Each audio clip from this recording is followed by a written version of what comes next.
Okay, hello everyone. Welcome to VSPG. Today we're hearing from Ming Tang, professor at Peking University. Today he's going to present on continent emergence hindered by limited topography on early Earth. I'll go ahead and let Andre introduce Ming for us and we'll get going. Okay, it's a pleasure to introduce Ming Tang. Just two announcements to start with. So next week, we're going to time change in time in US. So if you're joining internationally, just watch for time because we had situations where people from Europe were signing in the wrong time.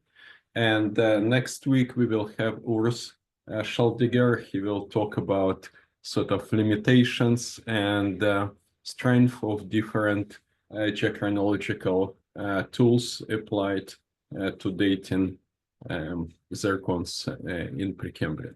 So with this, it's a pleasure to introduce Ming Tang from Peking University. Ming did his undergraduate in Nanjing University, and after it went to US, to University of Maryland, where he joined group of Roberta Rudnick and worked on chemical evolution of crust. After it, he did a postdoc at Rice University with Cinti Lee, sort of working on similar topics, and eventually went to Peking University, where he is now a professor. And Min is interested in chemical composition of upper continental crust and using various geochemical and isotopic methods to constrain it, but also he is interested in buoyancy and stability over a continental crust. And I guess that's the topic he will present today. So with this, I pass it to Min. All right. Thank you, Andre, and thank you, Alex, for the introduction. And it's an honor to present something that we've been working on for a while here. I would like to talk about something related to hypsometry and continent emergence on early Earth. All right, how do I? All right, works. So Earth's modern surface has two preferential levels, and it becomes obvious if we plot elevation versus area. This is what this left diagram shows, and the diagram on the right just shows the elevation, the cumulative area for various elevations from high elevation to low elevations. So from this diagram, it's pretty clear that the hypsometry on Earth is bimodal. There's one mode for the continents right at the sea level, and the other mode for the abyssal plains or the ocean floors. So what does this bimodal hypsometry mean? Apparently, Wagner was fascinated by this observation, and this basic observation ultimately led to his theory on the origin of continents and oceans. But even back to Wagner's days, this is not something that's completely new, but Wagner, he was the one of the first to realize that this hypsometry has huge implications about the continents and oceans, and actually the two types of crust based on this observation. But even to this day, I think this bimodal or this unique hypsometry is sort of underappreciated because we don't really see it. It's not that obvious because the oceans are covered by the seawater. For example, if we stand on a beach, I guess nobody's gonna get the feeling that we're actually standing in front of the deepest abyssal on Earth. But if we remove all the seawater, just remove all the seawater, and I guess everything will become look very bizarre. It's something that this art is something that I created, but it's all, of course, very exaggerated. But imagine you're standing on the seafloor looking at the continents. They all look like super giant plateaus, and the surface of this planet is covered by 1/3 of the surface of this planet is covered by these supergiant plateaus. They are continents and rise 4 kilometers above the seawater or above the ocean floor. And This type of hypsometry is actually very uncommon on solid bodies in the solar system. So, for example, we have Mercury, we have Earth, Venus, and Moon, Mars, and the very last one is Titan here. And if you look at their hypsometry of elevation distribution, most of them have this unimodal distribution of elevation, and only Earth and Mars, they are quite special. They're very different from the rest of these solid bodies in the solar system. I'm not going to talk about Mars, but I'm going to focus on Earth. And it turns out that this hypsometry, this bimodal hypsometry, is very important for maintaining some of the habitable conditions on Earth. And for example, most of the mass cycling on the Earth's surface is closely tied to this bimodal hypsometry. For example, the carbon cycling on the surface, without this bimodal hypsometry, or without continent sitting above the sea level, you're going to stop chemical weathering of the continent or the Subaerial crust. And the climate will going to go crazy.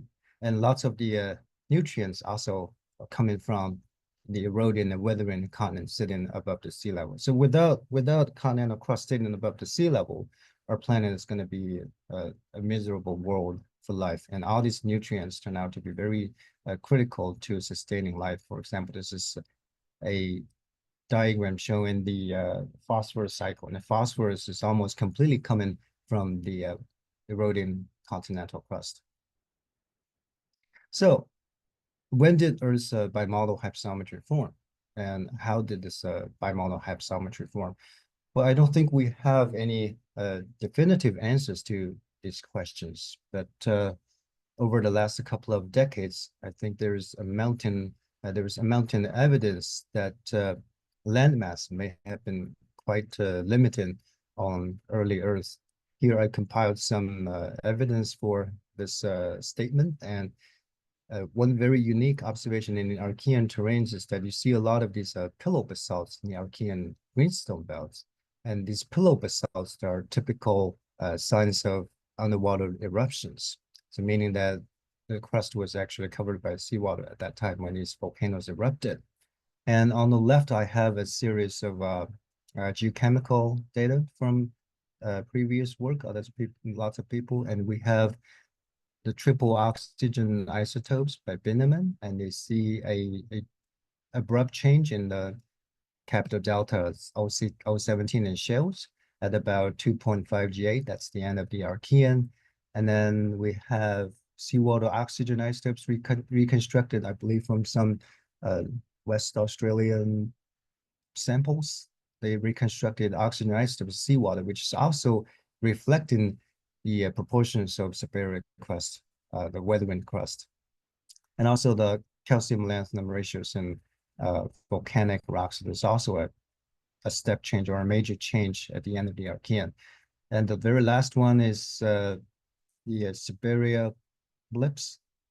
The proportion of Subaerial blips compiled by Lecomte, and there's also a major increase at the Archean Proterozoic transition. So none of these lines of evidence is that definitive, but they all seem to point to a similar pattern in terms of their implications for the emergence of continents. And it seems that the continent emergence at least on the large scale, took place at the end of the Archean, or at the Archean Proterozoic transition. And I think that's something that's quite interesting to me. So I guess I don't have any new data to add to this discussion about when continents emerged from the oceans, but I've been thinking about why continents or emergent or Subaerial crust may have been so limited on early Earth. Well, let's start from something very basic, and what controls the continent emergence. So think about a planet, a solid planet, any planet with a solid surface. You have some variations in topography, and you also have some water covering the surface of the planet. If the planet has a large enough topographic variation, lots of relief, lots of difference, a huge difference in elevation changes, and larger, you have sufficient topographic variation larger than the depth of the water or the seawater, then you will have a partially emerged surface. Only part of the planet will be covered by the water. But on the other hand, if you have a very low topographic variation on the surface, that is when a planet is sort of, very flat on its surface, and you're not gonna get a or partially emerged surface. Everything would be covered by seawater. And this very first situation is actually our modern Earth situation. You have partially emerged surface. We have sufficient topographic variation to fight the seawater. That's our modern situation. So what controls continent emergence, or why do continents rise high? Why do continents rise high in the first place? So think about an iceberg floating in the oceans or seawater. It all depends on, the ice has a slightly lower density than water. So it floats, and part of the iceberg can sit above the seawater. And how much you can rise above the seawater depends on the volume beneath the seawater, or in terms of the crust is determined by the depth or the thickness of the iceberg. And the same idea applies to the continents. But the continental crust is also, or whatever, both continental crust and oceanic crust, they have slightly lower densities than the mantle rocks. But the continental, some people may say that the continental crust is even less dense than the oceanic crust. That's why the continents are rising high. But more important is that there's a huge difference between the thickness of the continental crust and the oceanic crust. The average continental crust has a thickness of about 40 kilometers, and the modern oceanic crust has an average thickness of about 7 kilometers. And it turns out this huge difference in thickness that plays a bigger role in that helps continents to rise high above the oceans or above the ocean floors. So that's why we have a huge elevation difference between the two types of crust. But does that mean there's no limit that you can, thicken in the crust and make the crust rise high? So can you make the crust thicker and thicker, and you can rise the crust without a limit? Well, we can take a look at the situation in the Andes. In the Andes, we have sufficient variations in both crustal thickness and elevations. And before or below 60 kilometers in crustal thickness, you see this beautiful correlation between elevation and crustal thickness. They're correlated, and they follow the density line about 2.9 grams per centimeter squared for the bulk or apparent density. But if you go beyond 60 kilometers, you see something like this. Apparently, this correlation breaks down, and it falls on it's actually even decreasing a little bit, but I guess the data does not have sufficient resolution to say definitively whether it's decreasing or staying flat. But anyway, it's not increasing further. The elevation is not increasing further with crustal thickening after 60 kilometers. And with this, it's actually falling on a higher density of about 3.4 grams per centimeter squared. It's even slightly denser than the mantle rocks, and it corresponds to 60 kilometers. There is a kink in its correlation between elevation and crustal thickness. And with this phase equilibrium model at this specific thickness, 60 kilometers actually corresponds to a depth where the lower crust transition to something like eclogites. There's a phase change that boosts the density from below the mantle rocks to higher than the mantle rocks. That is, when you go beyond 60 kilometers in crustal thickness, your lower crust actually becomes denser than the underlying mantle. That's why when you go beyond 60 kilometers, you're not getting any gain in elevation with further crustal thickening. It's actually decreasing the elevation slowly with increasing crustal thickness. And that's due to the lower crust eclogitization.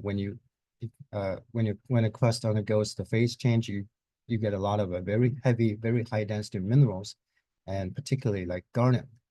And garnet is an iron-rich mineral. It's only stable in the high pressures. It's got a density of about 3.5 to 4.3 grams per centimeter squared. It's denser than the most mantle minerals. It could be of metamorphic or igneous origins, but it doesn't really matter. This is just a thin section scan from an Arizona garnet peroxide. It's something I studied when I was working with SIMT as a postdoc at Rice. We got other stories related to these garnet peroxide. They turned out to be the cumulates beneath the thickened arcs. And because of this, the eclogitization of the lower continental crust, when you thicken the crust beneath the threshold thickness, initially when you thicken the crust, you get elevation gains, and then thicker the crust is, the higher the elevation of the surface. But once you go beyond this threshold thickness, when you have eclogitization occurring in the lower crust, then with further crustal thickening, you're going to even decrease in the elevation. And that's due to the garnet growth at the high pressures at the root.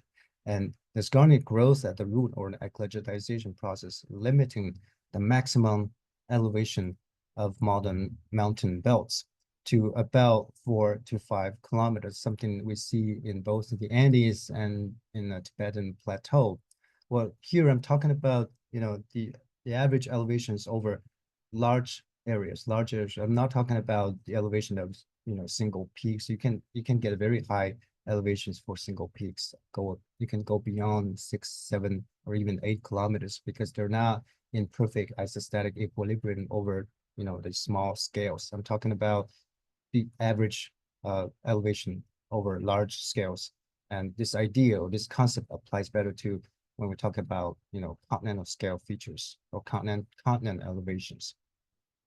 So the same process, the same concept should also apply to early Earth. But there are lots of things that we don't know, or we don't know clearly about the early Earth. We don't know the tectonic regime, the dominant tectonic regime on early Earth, whether plate tectonics was operating, or was it a stagnant lid tectonics? That's something that's highly debated these days. And we don't know the extent and mechanisms of crustal thickening. Was melting belts or orogenesis driven by the same mechanisms as in the Phanerozoic? That's something we don't know. But it doesn't really matter to our discussions here. Whatever the thickness or whatever the mechanisms and whatever the extent of crustal thickening was on early Earth, it's possible that the crust in the Archean could be much harder and it's more squishy, and you don't even thicken the crust to the point of lower crust eclogitization. That's theoretically possible, but still, this root eclogitization process would place a theoretical upper bound on topographic variation, or the large-scale maximum elevations. I guess that's the key point. So what we did was that we used this same methodology, and we used this apply this phase equilibrium modeling to the Archean mafic and ultra mafic rocks. We have 4 panels here, and the top 2 panels for the average Archean basalt and hydrous and high water saturated, so hydrous conditions, and the lower 2 panels are for the Archean mafic rocks and hydrous, and also anhydrous and hydrous situations. And anyway, overall in the Archean, the crust to mantle density reversal takes place at about 1.5 to 1.8 gigapascal. That's our modeling results, or slightly lower pressures. These pressures are actually slightly lower than in a Phanerozoic origins. So this means that in the Archean, when you thicken the crust, you're more likely to undergo this lower crust eclogitization, or you're gonna experience this lower crust eclogitization at shallower depth. So your thickened crust in the Archean is going to lose your buoyancy faster than in the Phanerozoic. And on the other hand, what about the oceanic crust? Because, ultimately it's about the difference or the contrast in crustal thickness that determines the difference or the contrast of elevation at the surface. So in the Archean, on early Earth, today you have oceanic crust average thickness about 7 kilometers, and the oceanic crust thickness is controlled by the melting degrees of the convecting upper mantle. and in turn is controlled by the thermal state of the convecting upper mantle. Today, you have a mantle potential temperature of about 1300 degrees C, and this gives you this small melting window starting from maybe 80 to 100 kilometers beneath the mid-ocean ridges. But in the Archean, there's a lot of evidence suggesting that the upper mantle could be much hotter. For example, 1550 or even hotter than compared to modern upper mantle. So this will give you a much larger melting windows in the upper mantle, and that's gonna generate a much thicker oceanic crust in the Archean. So this is based on the Claude-Hertzberg's estimation, and the Archean oceanic crust may have been 25 to 35 kilometers. This is much thicker than in the Phanerozoic. Today, the average oceanic crust is 7 kilometers in thickness. So this really gives us a dilemma for raising the continental crust to above the sea level. So on one hand, your thickened crust in the Archean experiences lower crust eclogitization very early on, or at least more rapidly or at a shallower depth compared to today.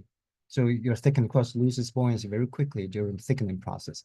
But on the other hand, the oceanic crust in the Archean was much thicker than today. So you do require an even thicker continental crust to rise high. So on one hand, you need a thicker continental crust to rise high, but on the other hand, a thicker continental crust loses buoyancy faster in the Archean. That's the dilemma we face for making high elevation continents and making continent emergence to happen on early Earth. So we did this simple-minded calculations, just showing the two examples. We considered anhydrous and hydrous crust. We used the the densities we got from the previous phase equilibrium modeling of the Archean, mafic, and ultramafic rocks. These diagrams showing elevation contrast, or that is the the difference in elevation versus the thickness of the continental crust, or protocontinental crust, or thickened crust, anything you prefer to call it. We have the modern situation for the Andes, and for the Andes, you can easily rise to 8 kilometers elevation contrast, 8 kilometers above the seafloor. That's for the Andes situation. And once you go beyond 60 kilometers, you don't get any gain in further you don't get any gain in elevation with further crustal thickening.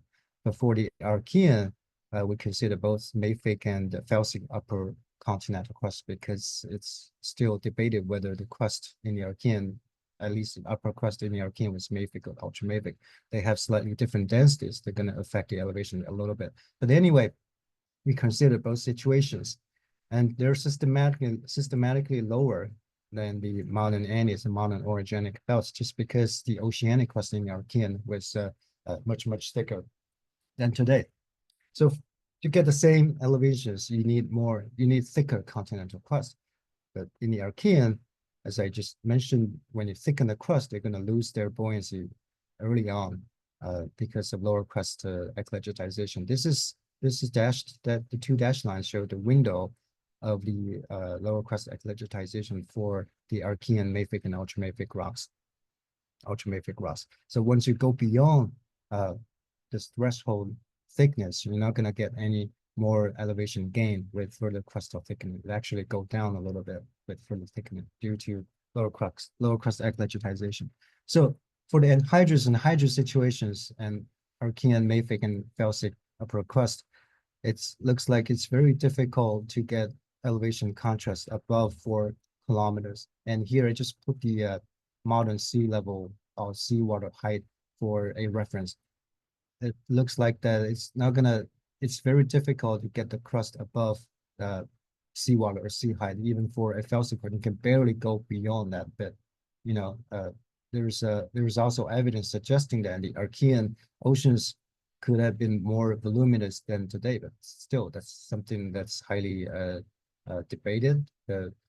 Just based on the current evidence, for example, hydrogen isotopes and some physical mineralogy stuff, the seawater volume in the Archean could be even larger than today. So that will make emergence even more challenging on early Earth. So just based on the simple petrological processes and isostasy principles, the early Earth looks like it's almost inevitable covered by a global ocean because of this thick oceanic crust and lower crust exergitization processes. They limit the height of the continents to a very low level. The surface, the early Earth surface, just flatter than it is today. And only these highest peaks may stay above the sea level and sitting above sea level for Subaerial crust weathering. So how does the hypsometry look like before continent emerges on early Earth? There's some clue coming from the mohole sharpness based on the seismic observations. And this is what Above did. He compared the mohole sharpness on craton and on-craton areas and off-craton areas. On-craton areas are Archean terrains, and they tend to show this very sharp moholes. And the off-craton, they're post-Archean terrains, they show more diffuse mohole sharpness, more diffuse moholes. And the sharp mohole is generally regarded as lower crust exergitization followed by delamination. So remove the high density roots and then you create a sharp discontinuity across the mohole in seismic velocities. So these sharp moholes do indicate that the Archean crust or most of the Archean crust may have undergone lower crust exergitization and delamination, meaning that there was indeed thickened to the threshold thickness for lower crust exergitization to happen in the Archean. So once you go beyond the thickness threshold for lower crust exergitization, or there's the reversal,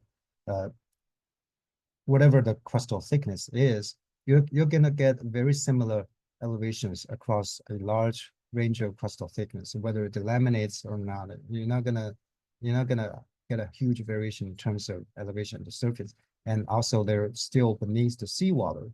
So together, they're gonna give you large areas of submerged plateaus, sort of a flat, large masses of crust sitting beneath seawater. And that actually has actually going to give you also a bimodal hypsometry in the Archean, although the two modes are beneath both the modes are beneath the seawater. The two modes are controlled by different processes compared to in the Phanerozoic. For example, today you have the continent mode sitting right at the sea level, and this is controlled by the deposition and erosion balance.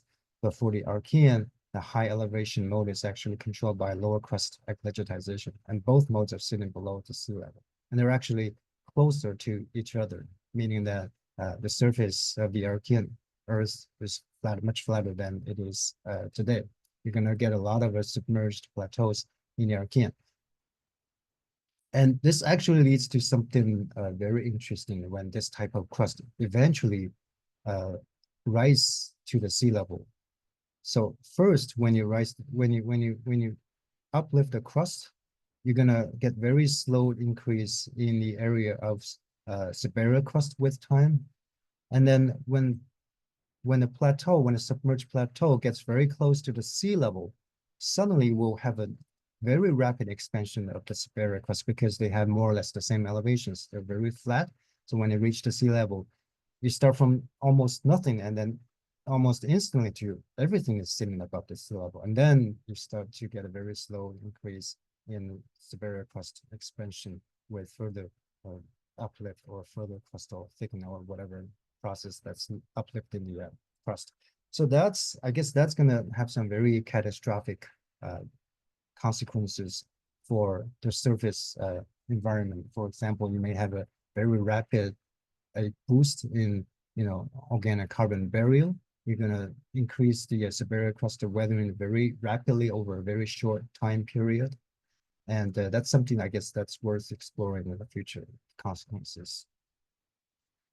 So there's still lots of questions for future exploration. For example, what may have triggered continent emergence, and what's its connection to plate tectonics? Maybe the onset or initiation plate tectonics cool the upper mantle more rapidly, which is possible. And with the cooling upper mantle, you're gonna decrease the oceanic crustal thickness. So you will allow more room for continental crust to thicken and rise above the sea level. And plate tectonics may have also, started a secular seawater loss by transporting some of the ocean water to the Earth's mantle. And also, what are the impacts on the surface environment due to the, the rapid expansion of the Subaerial crust due to this ununiformitarian expansion of the uniformitarian expansion of the Subaerial crust. And also exactly when did continents emerge from the sea level? There's some evidence for that, but still we need more definitive evidence to constrain the timing of the emergence. Well, before I stop, I guess we can have some extra fun by, extending this concept to other rocky planets in the solar system, outside the solar system, because it doesn't really matter which planet you are. Isostasy and its petrological processes should be universal. The idea is that there may be a sweet spot for forming, high topographic variation on any rocky planets. When you get a very small rocky bodies, it's got less energy to start with, and you're gonna have an early shutdown of tectonics and then lose all the power to make mountains, make thicker crust. So that's not gonna give you a lot of topography, especially in later stages of the evolution. But the problem is that if you get too big, if you get like those are super Earths discovered in the last couple of decades, larger, rocky planets larger than Earth, you're gonna get a very strong gravity. So that means you're going to experience, this lower crust eclogitization or phase change at even shallower depth than Earth. So that's not going to give you much room to thicken the crust and gain elevation by thickening the crust.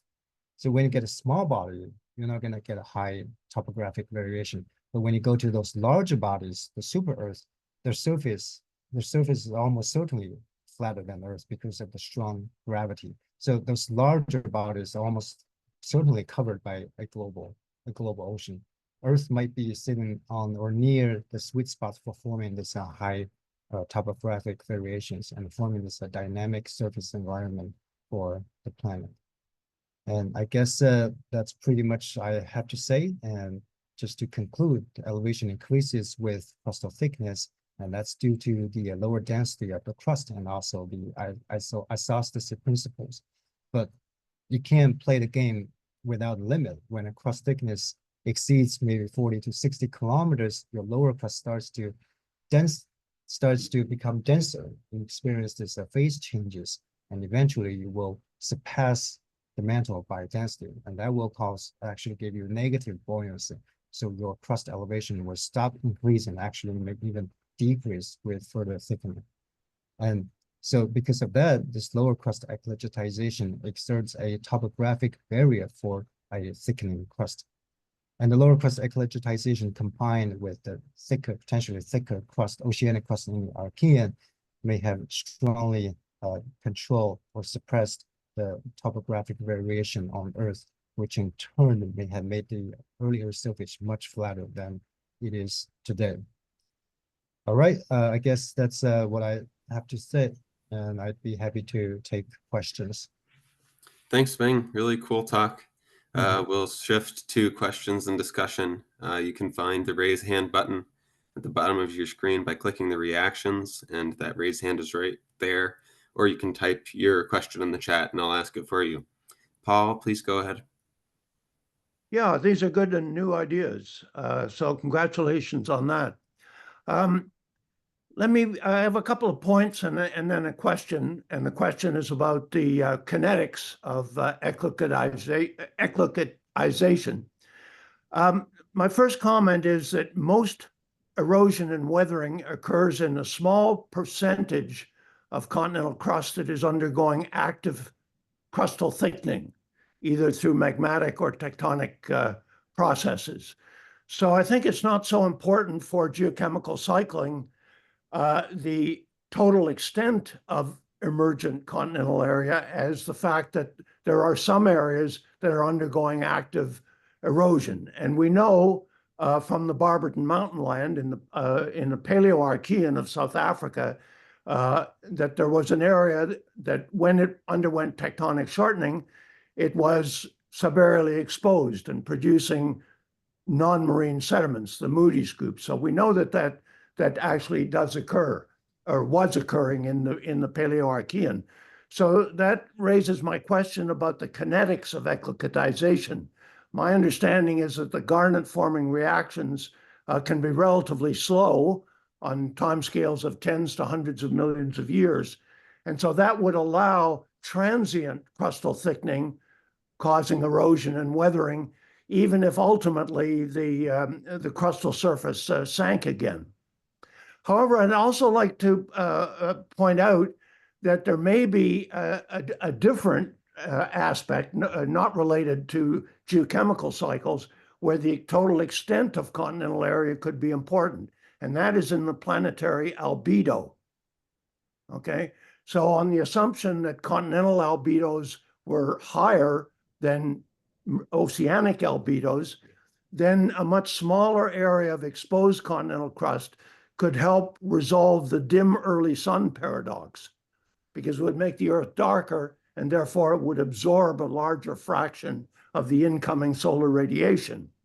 And your point about potentially abrupt continental emergence could be reflected in the abundance of glaciation around the time of the Archean Proterozoic transition. That could fit rather nicely with a change in the planetary albedo.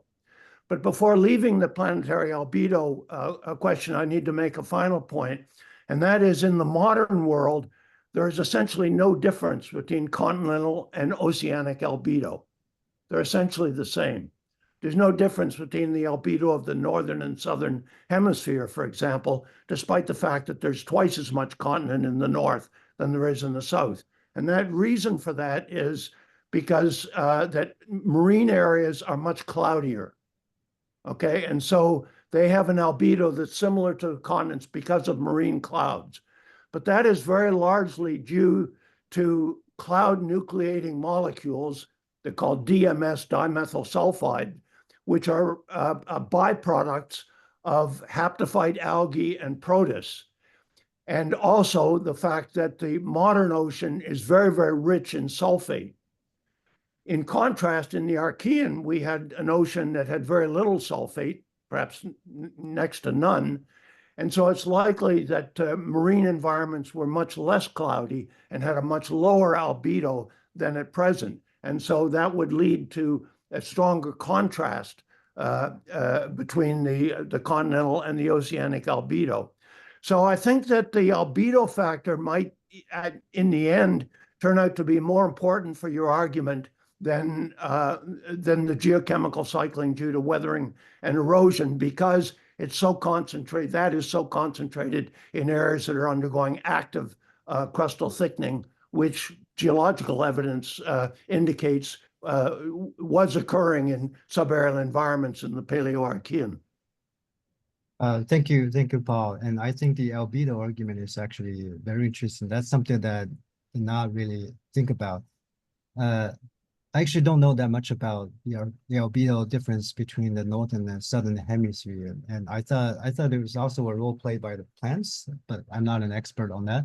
But in terms of the weathering flux, I don't know. I guess it could be helpful if we can have some quantitative estimate how much crust was eroded, or of the crust over time. For example, exposed continental crust. Almost all of them lost some portions of the upper part. When you see, granite is exposed, meaning that maybe several kilometers or up to 10 or 15 kilometers of crust have been lost, either due to erosion or other processes. And I don't know how much that would contribute to the total flux, well, over time. That has to be done in a more quantitative way.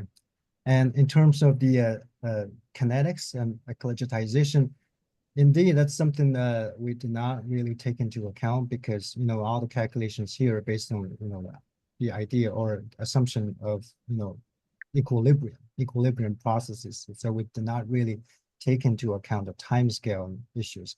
But you're right that these processes, eclecticization, sometimes could be slow.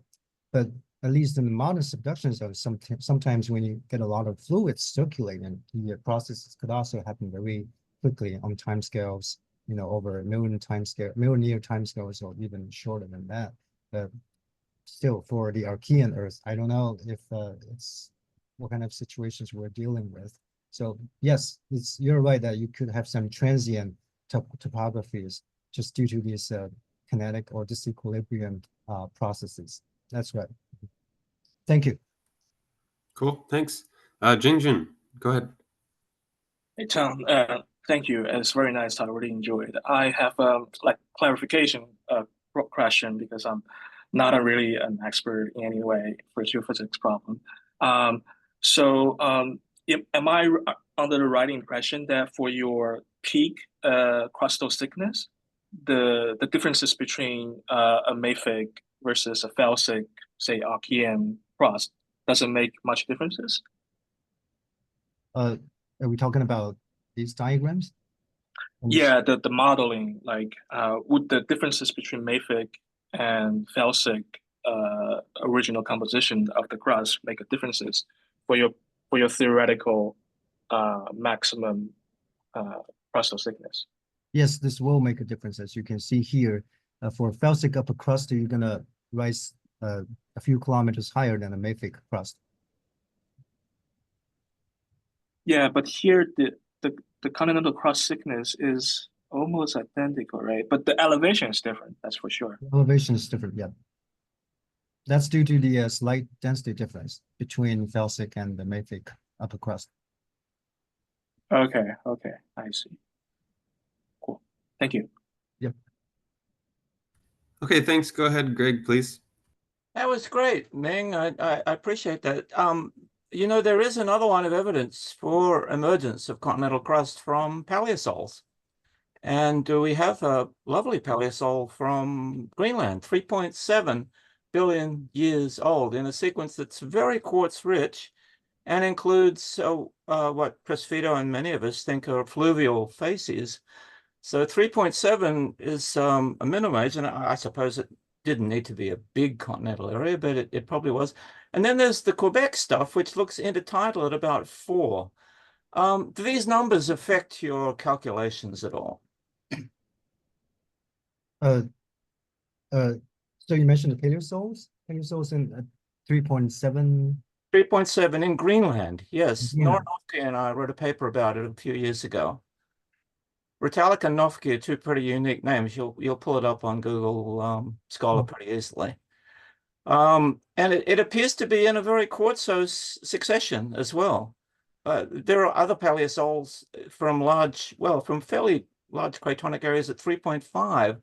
The one that I called the Jerta profile in a recent article, which is at the unconformity that Roger Buick recognized throughout the Pilbara many years ago. Yeah, I don't know how this paleosol is formed, but I guess I don't know what extent of the exposed crust do we need to make these paleosols, and also what time scales can we do that by something like the transient topographies mentioned by Paul Hoffman?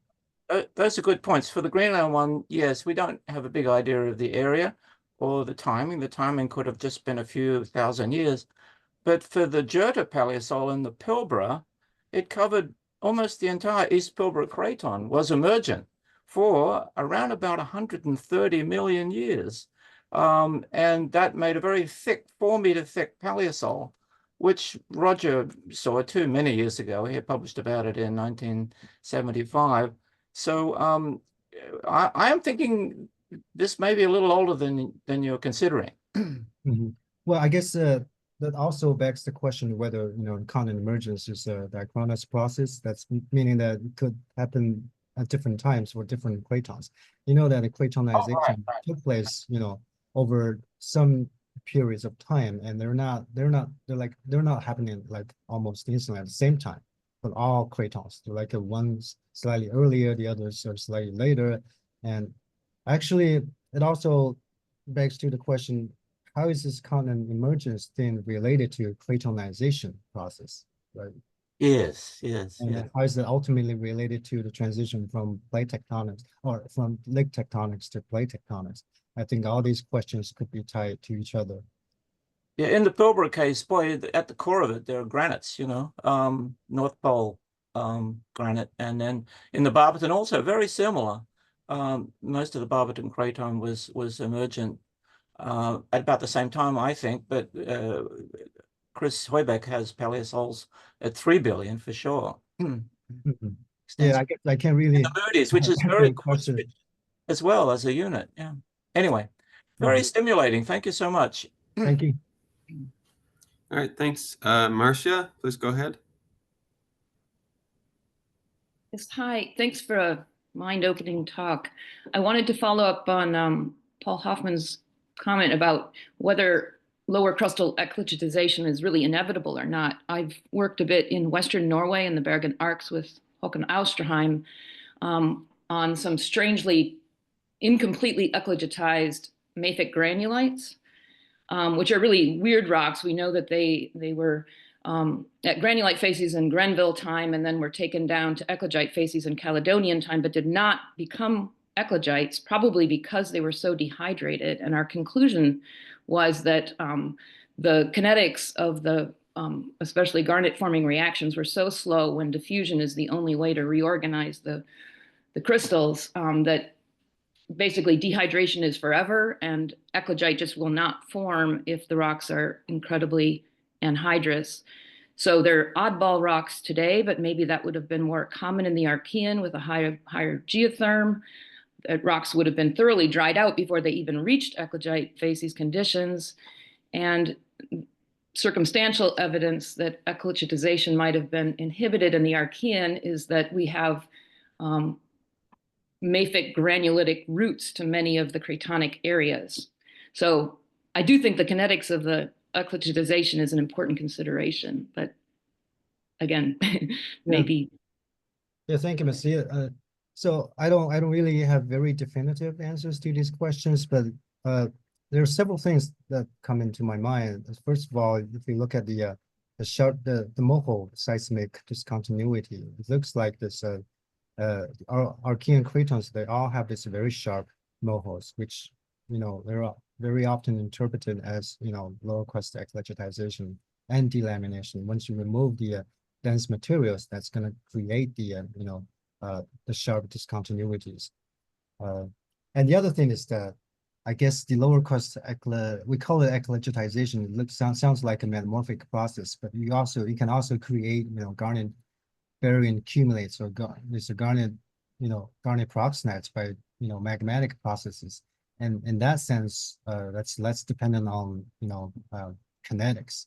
And we know that lots of Archean cratons that expose these medium pressure and high pressure TTGs, just based on their chemistry, looks that most of them were in equilibrium with garnet baryon residues.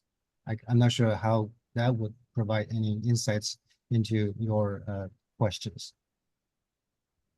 Thanks. Mm-hmm. All right, thanks. Roberta, please go ahead. Well, I wanted to note that Jean Bedard had a comment and in fact, it was one of my questions, which is, I always thought that the reason that continental crust can't get infinitely thick is because it flows after a while, especially at the base when it's hotter. So do you want to address that first? And then I have another question. Hi, Roberta. Hi. We're actually very close now. So yeah, that's the dynamic thing. When you thicken the crust, ultimately, especially in the Archean, you get a lot of heat producing elements in the crust, and then because of the higher thermal state, it's gonna collapse more easily gravitationally, right? That's actually also happening to modern orogens. So once you make the crust very thick, orogens, they tend to get broader because of this lateral expansion or lateral collapse of the this elevation due to the elevation effect or thickening effect. But I think that's also dependent upon the slope of these, you can call it orogens or whatever, the thickened crust. So when you have a narrow, linear orogens like what we see in a Phanerozoic orogens, you're more likely to get the high slopes and you collapse more easily for this narrow or linear orogens. But if we're talking about larger scale stuff features like the continents, you make a thicker crust, a broader, thicker crust, you're gonna get for the same elevation, you're gonna get a lower slope or smaller slope for the same elevations. So that's the gravitational, collapse power is gonna be less compared to the narrower linear structured origins. That's my first thought about this process. But I would say that, yeah, gravitational collapse is an important process in controlling the topographic variation or elevation. But the question that I wanted to ask goes back to a plot you showed early in your talk. Maybe you could go back to it. It's the crust 1.0 data for the Andes. Oh, yeah. So, crust 1.0, I don't know if you've gone in and looked at the data in the Andes individually, but crust 1.0 takes 1 degree areas and just averages things and tries to get, moho depth and things like that. This plot here, if the deep crust in the region is mafic at all, then it's going to convert to eclogite, which is what your argument is. But if that happens, then the moho is no longer, at the base of the eclogite. The moho, which is seismically determined, would be picked at the top of the eclogite, because eclogite seismic velocities would be no different than peridotite. So I'm a little confused by this plot. Yeah, that's a good point. Once you get to the eclogitization process, the seismic data is going to be blurred because you're not going to see a very sharp moho. There tends to be a gradual change. Well, that will depend, if it's purely mafic and purely eclogite sensu stricto, like the rock eclogite, then it would be hard to distinguish that from peridotite. But if it's intermingled mafic and felsic, then you might get more blurred or transitional moho. Yeah, that's true. I guess that's also dependent upon the like garnet contents in the lower crust lithologies. And I'm not sure if it's a very sharp difference between when you get small amount of garnet and then you get a lot of garnet, in the lower crust rocks, and then you see a very sharp difference between seismic velocities. And this is just showing the when you get a density reversal, that's when a crust surpasses the mantle by density, and that's not strictly corresponds to the initiation or a certain point of eclogitization. You're in the middle of something, but you're right that once you go beyond, the eclogitization point, the seismic velocity is going to be, blurred. This signal is going to be blurred because the density contrast is between the mantle and the crust is smaller and smaller. I might not have a perfect answer for that. All right. John, do you want to jump in here? Sure. Yeah. Roberta asked sort of the same question. What limits crustal thickness is partly the density effect, but in the Archean especially, the time for the lower crust to soften and basically collapse on itself was almost instantaneous. Whereas if you look at work by Zen and a whole bunch of other people, in the Phanerozoic, it takes 10, 20, 30 million years before that happens and the origins collapse. So there's different factors. I basically agree that you can get transient thickening. I mean, if you push it fast enough, it's going to thicken faster and it collapse. So yeah, you can get erosion. Yeah, I guess, thank you, Jean. I guess the point is that you don't actually have to thicken to the point of, the lower crust eclogitization. It could be a transient process. But I guess the point is that this really places a theoretical upper bound on the maximum topographic variation you could have. If you're thinner, if you can't build a crust to that thickness, you're gonna stay in this area. Then you're not get the highest elevation anyway. So this really places the upper bound constraint on how high continents can rise, just based on the theoretical estimate. And also another point is that how fast the thickened crust can collapse in the Archean. Also, first of all, it depends on the rheology of the crust. The other point is that also depends on the thickening power. For example, tectonics or magmatic process, whatever the thickened crust. It's all about the balance between the thickening power and then thinning or collapsing power of the crust. No, that's a good point. But your work is actually most pertinent for thickening of mafic crust.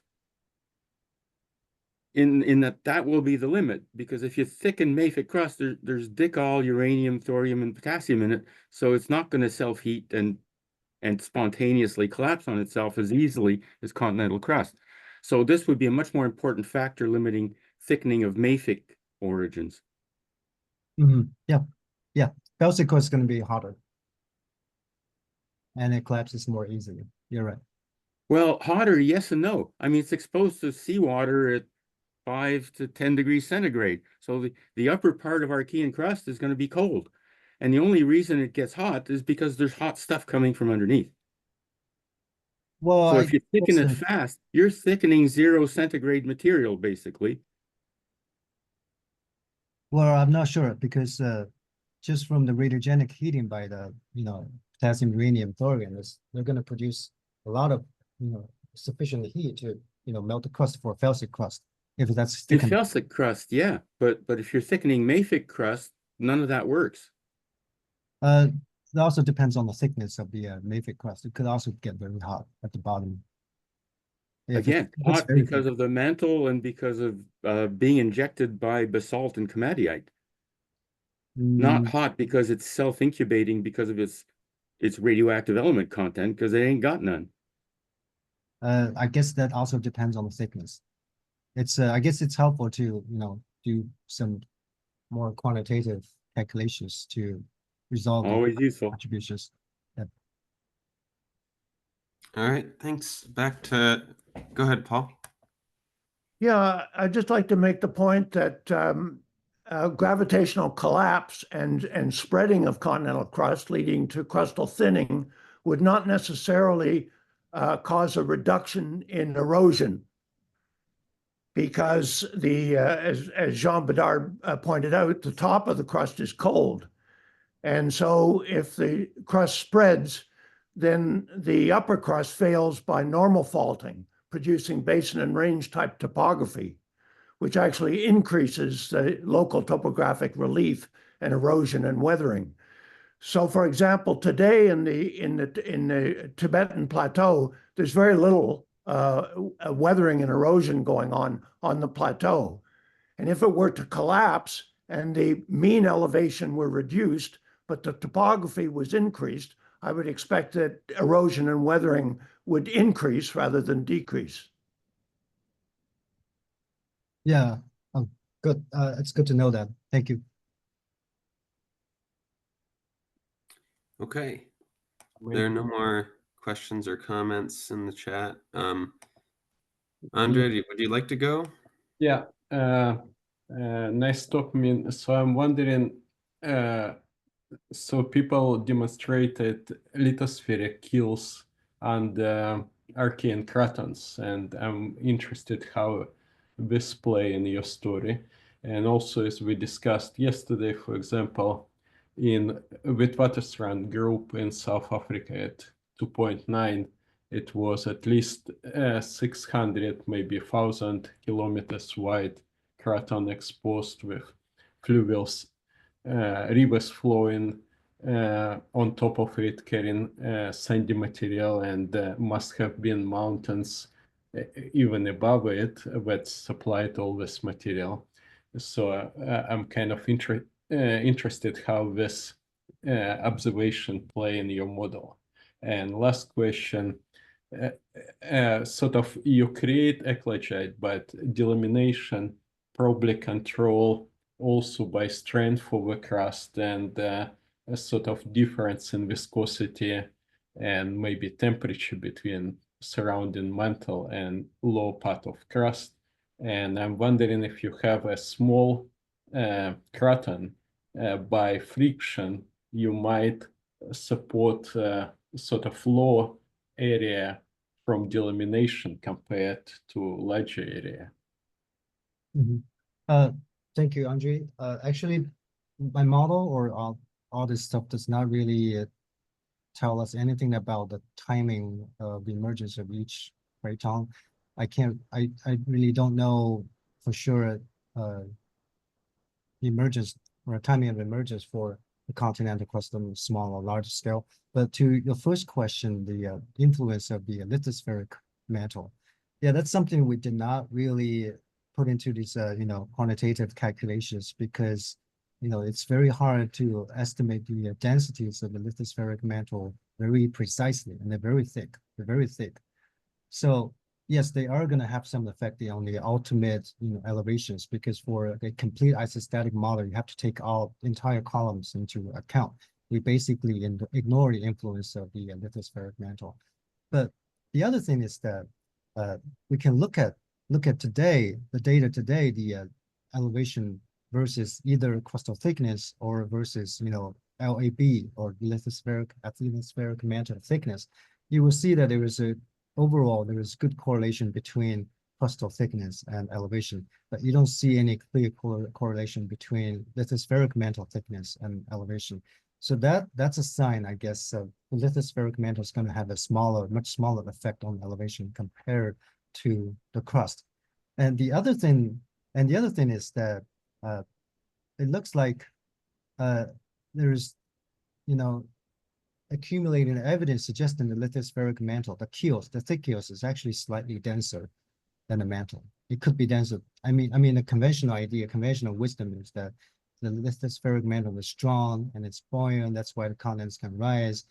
But just based on some of the recent observations, I guess some may come from Li Junliu. I think he's also here, that at least part of the lithospheric mantle is actually denser than the mantle. And it's actually pulling down the continents a little bit. And we did look at the several profiles in North China, from east to west and eastern China. Beneath in east and northern China, the lithospheric mantle was destructive in the Mesozoic.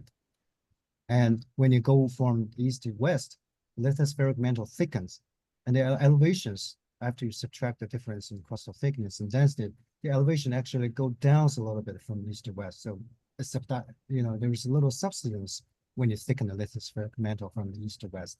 So if you really put lithospheric mantle, the component in here, that actually may even pull down the elevation a little bit, makes continent emergence even a little harder. But still, there's a lot of uncertainty to this discussion, I guess. Thank you. All right, go ahead, Paul, again. Yeah, there is a strong correlation between the thickness of the continental lithosphere and the emergence of Precambrian basement. So the Canadian Shield, the part of North America where the Precambrian crust is exposed, correlates very well with the areas of the thick depleted tectosphere, and also with the areas of Archean crust. And that is distinct from the areas that have Phanerozoic cover of North America, which tend to be underlain by Proterozoic crust, which lacks the thick, depleted, and buoyant tectosphere. And Tom Jordan pointed this out. Yeah. And I guess the other complexity is that, when you create this thickened lithospheric mantle, or maybe it's due to cratonization processes, you're going to also, differentiate the crust, maybe as a side effect of the entire cratonization process. Once you create this thick, differentiated crust, that's actually have some, I guess, more significant effect on buoyancy on elevation. So together, I guess, ultimately the elevation reflects these combined effects of various processes, but I just don't know if the lithospheric mantle is playing any dominant role in here, but I doubt that plays a dominant role. Thank you, Paul. Okay, please go ahead, Roberta. Yeah, just wanted to put a plug in for another former student, who's Francisco Apin, who gave a talk in the Stanford online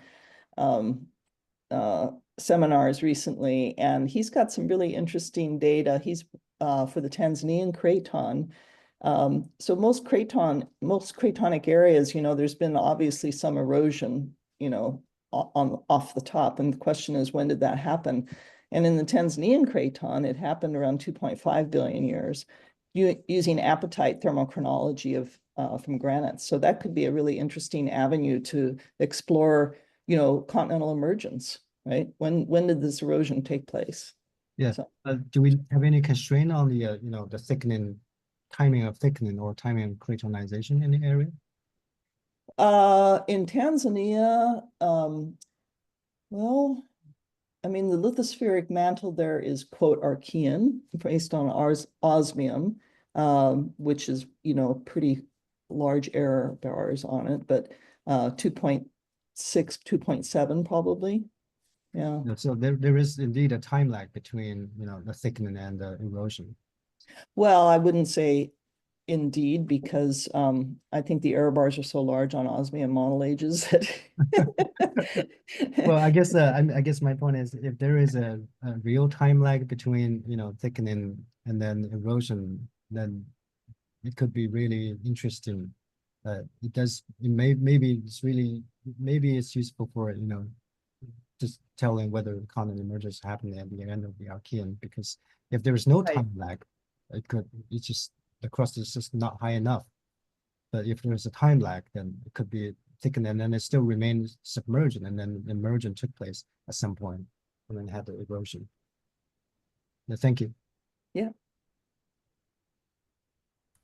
All right. Seems people are satisfied. Thanks a bunch, Ming, for a really good presentation today. Alex. And yeah, we'll see everybody next week for presentation from Earth. So until then, take care and please pay attention to the time change and just double check that you're not accidentally joining in an hour off. All right, see you all then. Thank you, everybody. Ming, if you're on for a second, are you driving over this afternoon to Santa Barbara? Yeah. We don't Okay. we don't know when we're gonna make it to Santa Barbara yet. But Okay, we'll well, be there tonight. Mhm. okay, well, I'll see let's you tomorrow. touch base. Yeah. When do you want me to show up tomorrow? Well, our seminar starts at 9. Okay, so maybe 8 something. Yeah, I'll be in early, so. Okay. Yeah, early is better for getting parking too. All right, I see you tomorrow. Okay, and Bye. I Thank you, will everybody. be at work maybe in 1 hour, so whenever you guys ready to come, you're welcome to come. Okay, yeah, I'm heading there. Okay, so I'll see you there. Bye. Bye-bye.